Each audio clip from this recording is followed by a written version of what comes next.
Pernah kepikiran gak sih apa ya rahasia buat membesarkan anak yang sukses sekaligus tangguh? Gimana kalau jawabannya itu bukan dengan ngasih mereka semua yang mereka mau, tapi justru sebaliknya? Nah, hari ini kita bakal bahas kenapa batasan yang wajar itu mungkin aja hadiah terbaik yang bisa kita kasih ke anak-anak kita. Oke, ini dia peta perjalanan kita. Kita akan mulai dengan dua kisah nyata yang jujur aja cukup mengejutkan. Terus kita akan gali lebih dalam soal kebutuhan emosional di baliknya. Kita lihat juga bukti ilmiah soal kekuatan super yang namanya pengendalian diri. Lalu cari tahu gimana cara nemuin keseimbangan yang pas dalam pengasuhan. Dan terakhir, kita intip hasil jangka panjang yang pastinya kita semua inginkan. Yuk kita mulai? Bagian 1, 2 kehidupan, 1 masalah. Di sini kita akan lihat dua skenario yang kelihatannya beda banget, tapi anehnya berakhir dengan konsekuensi tragis yang hampir sama. Coba deh, pikirin pertanyaan ini.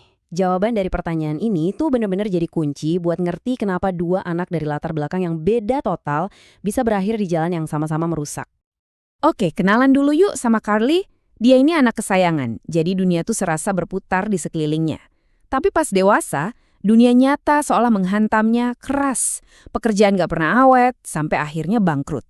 Terus ada juga Peter, lahir dengan sendok perak di mulutnya. Kata tidak tuh hampir gak pernah dia dengar. Dia tumbuh jadi perundung, dan begitu realita gak bisa lagi dia kendalikan, dia hancur. Kaya dan sederhana.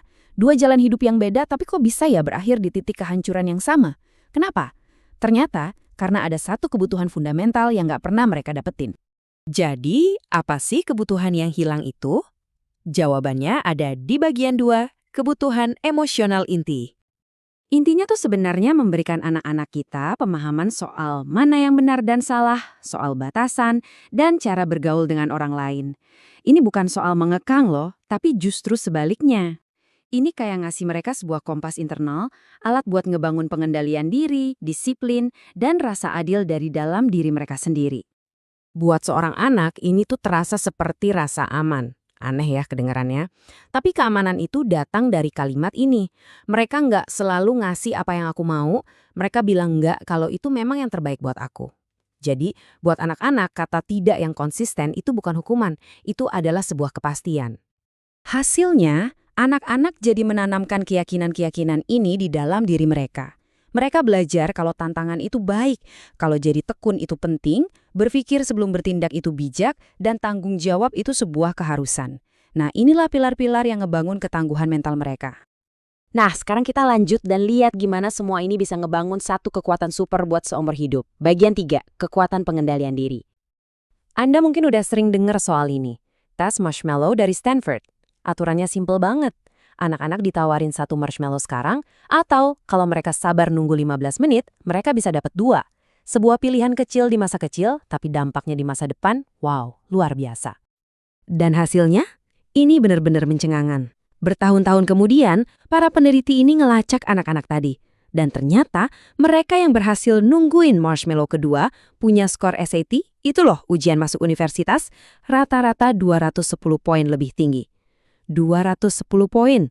Itulah kekuatan dari kemampuan menunda kepuasan yang ditanamkan sejak dini. Dan ternyata, efeknya nggak berhenti di nilai ujian aja loh. Anak-anak yang sama ini menunjukkan prestasi akademik yang lebih baik, lebih rajin masuk sekolah, dan secara umum hasil kehidupannya jauh lebih positif. Kemampuan menahan diri yang kelihatannya sepele itu ternyata jadi prediktor kesuksesan seumur hidup.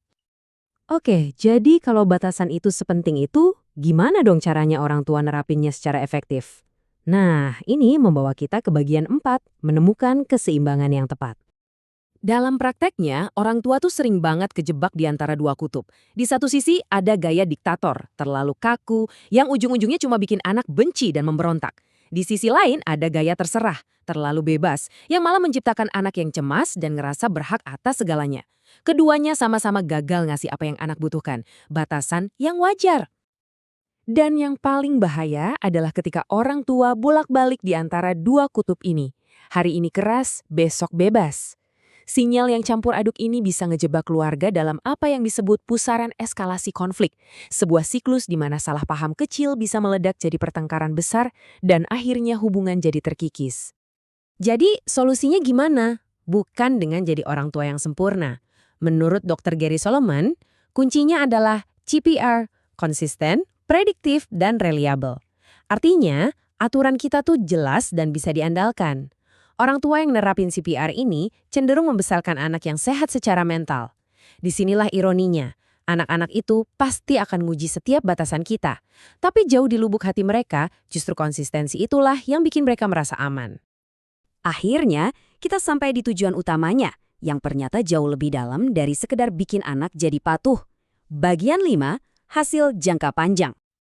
Tujuan akhirnya itu bukan kepatuhan jangka pendek, bukan.